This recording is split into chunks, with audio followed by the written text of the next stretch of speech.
A defesa faz o seu papel de tentar demonstrar que foi uma terceira pessoa. Certo. E tenta tirar para tudo quanto é lado, dizendo quem poderia ser essa terceira pessoa, que a segurança é frágil. Agora, a autoridade policial traz uma prova robusta no sentido de que havia segurança. Inclusive, hoje de manhã, em algumas reportagens da televisão, a própria porteira do local, do prédio da família Nardoni, se manifestou dizendo que havia sim segurança ali naquele local. Cabe agora ao Poder Judiciário analisar as duas situações. Um outro ponto importante que os acusados mencionam se refere à questão dos interrogatórios feitos pela autoridade policial. Isso. A autoridade policial, ela tem o dever de inquirir de forma imparcial. Tanto a autoridade policial como o Poder Judiciário. Ela não pode perguntar sugestionando. Então, um juiz deve perguntar, o senhor praticou aquele fato, aquele homicídio? Ele não pode perguntar, o senhor praticou aquele homicídio, não praticou? Agora, a defesa afirma que a autoridade policial se excedeu, acusando de assassino. É claro que o Ministério Público está argumentando, dizendo que se esses fatos tivessem realmente ocorrido, eles deveriam ter se manifestado na época dos fatos. Porque os advogados acompanham, não acompanham os depoimentos. Então, esse é um outro ponto importante. É necessário verificar, porque foram feitos 2 depoimentos.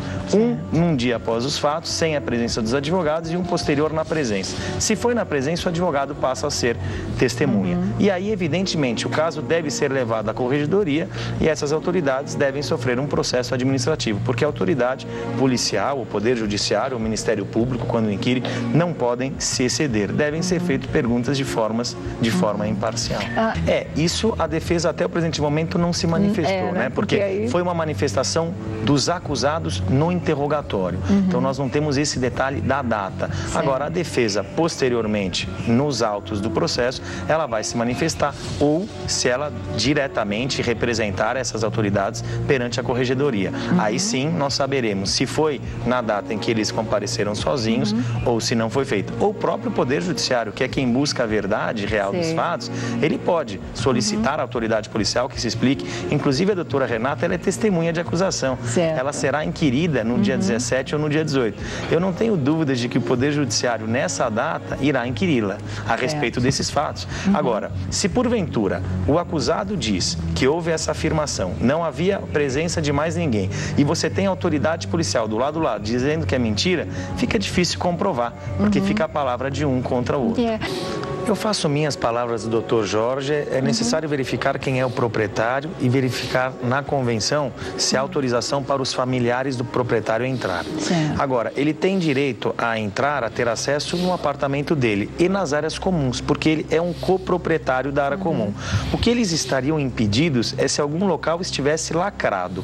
A princípio, a que me conste, não há no apartamento ou no prédio nenhum local lacrado. Quer dizer que se portanto, o doutor... não há nenhum impedimento legal para qualquer análise feita por eles. Certo. Fica só a pendência dessa questão da entrada ou não do apartamento. Sim, porque o Poder Judiciário, a que me conste, por não lacrar nenhum local, não exigiu nenhuma proteção relacionada aos fatos. Ou seja, aquele local é uma área comum dentro de um apartamento. Quem tem autorização para entrar no apartamento, tem autorização para entrar naqueles locais. Sim, a respeito do laudo, né, desse parecer que o Dr. Sanguinetti elaborará, eu tenho 2 pontos a esclarecer. O primeiro é que não me simpatiza a exposição dele a respeito das conclusões antes da realização do próprio laudo, do próprio parecer. Não tá pronto da mesma ainda. forma como uma autoridade policial, um Poder Judiciário, um Ministério Público, quando se manifesta sobre algo que vai fazer e já sai justificando antes de fazer. O delegado que diz, eu vou pedir a prisão preventiva, não diz, pede a prisão preventiva. Após o pedido de prisão preventiva, justifica. Da mesma forma como o doutor Sanguinetti. Ele já diz, o laudo dirá isso, o laudo dirá aquilo. E, para ser sincero, ele até o presente momento não trouxe o laudo concluído. Isso não me simpatiza. De tudo que ele disse com relação a um laudo, relacionado aos autos do processo, um ponto é importante. É esse relacionado à esganadura. Certo. E por quê? Porque ele afirma que não houve esganadura. E segundo a denúncia do Ministério Ministério Público, Ana Carolina teve a primeira conduta comissiva de agir sem dever agir. E qual foi a sua conduta? De esganar. Exatamente. No segundo momento, vem a conduta do Alexandre, a conduta de jogar. Enquanto que na primeira, ele agiu de forma omissiva, não a impediu, e ela foi partícipe na segunda, auxiliando. Portanto, se ficar comprovado de que não houve esganadura, deixam-se de existir indícios, ou seja, de que ela foi autora do crime. Agora, é evidente que o Poder Judiciário, pelo livre convencimento, ele vai analisar uma prova, outra prova, para ser sincero, um conjunto probatório. Não tem a prova das provas. Hoje em dia, nem o interrogatório é tido como a prova das provas. E por quê? Porque nós sabemos que há casos na justiça de que uma pessoa confessa um crime e se pensa, bom, esse crime está resolvido. Não está, não. Uma pessoa pode confessar um crime para proteger uma pessoa querida, Exatamente. uma mãe. Qual mãe que não protegeria um filho com uma confissão? Certo. Então, todas as provas têm o mesmo valor e o juiz vai analisar um conjunto probatório. A defesa tenta, através desse laudo, primeiro, contestar os laudos feitos pelo Instituto de Criminalística. Ela tenta demonstrar que a autoridade policial foi parcial e o Ministério Público aponta que o laudo feito pelo Instituto de Criminalística é o laudo oficial, solicitado pelo Poder Judiciário, é o laudo que apura os fatos in loco, ou seja, foi quem fez o exame de corpo de delito na Isabela, foram os peritos que foram ao local dos fatos. Portanto, isso são questões que serão um pouco mais adiante decididas pelo Poder Judiciário para se verificar se há indícios de autoria e levar o caso a júri popular. E em indo a júri popular é o Conselho de Sentença. São 7 jurados que irão decidir pela absolvição ou pela condenação. Um ponto importante do Tribunal do Júri é que é um cidadão que decide. Certo. Então, o juiz togado, ele tem o dever de fundamentar a sua decisão. Do contrário, ela passa a ser, inclusive, nula. Sim. Agora, no Tribunal do Júri isso não ocorre. Então, você nunca vai saber o que levou aquele jurado a decidir por uma absolvição ou por uma condenação. Vai muito da retórica do promotor de justiça, vai muito da retórica dos advogados de defesa, e hoje temos um processo criminal onde há contraditório. Portanto, os advogados de defesa fazem o seu papel de contestar as provas trazidas pelo Instituto de Criminalística e pela autoridade policial, e o Ministério Público também faz o seu papel de fortalecer essas provas feitas pela autoridade policial.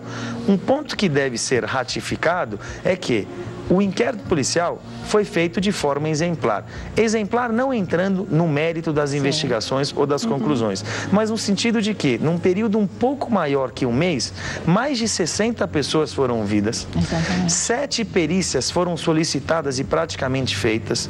E, para ser sincero, eu gostaria que todos os casos de homicídio fossem feitos dessa forma. Lamentavelmente, sabemos que isso não acontece. Há inquéritos que perduram por anos. A defesa vai tentar contestar, através desse perito particular, alguns laudos. Outro ponto importante que me chamou a atenção é quando ele aponta que há um indicativo de um crime sexual. No primeiro momento, o doutor Sanganelli aponta que há um indicativo de um assédio sexual, de um crime sexual, e no segundo momento ele recua, ele diz que há uma lesão, né, no local vaginal da pequena Isabela, e que isso pode ter sido ocasionado pela queda. Um ponto importante é que, se há alguma lesão naquele local, entendemos que uma criança menor de 14 anos, quando pratica qualquer conjunção carnal, há um crime de estupro, tá? É a chamada presunção da violência, é uma violência presumida, né? Segundo a autoridade policial, nós temos um período limitado de aproximadamente 4 a 5 minutos para que uma pessoa entre no apartamento, para que uma pessoa esgane a Isabela, para que uma pessoa pegue uma ou duas provas, uma tesoura e uma faca, e cortem ali a tela, né? Para que essa pessoa ande com a criança, porque há sangue em vários locais, e para que essa pessoa pratique conjunção carnal com ela. Eu acho, nesse ponto, muito pouco tempo. Essa é uma questão, sem dúvida nenhuma, que o Poder Judiciário, após a conclusão desse laudo, irá analisar e irá buscar a verdade.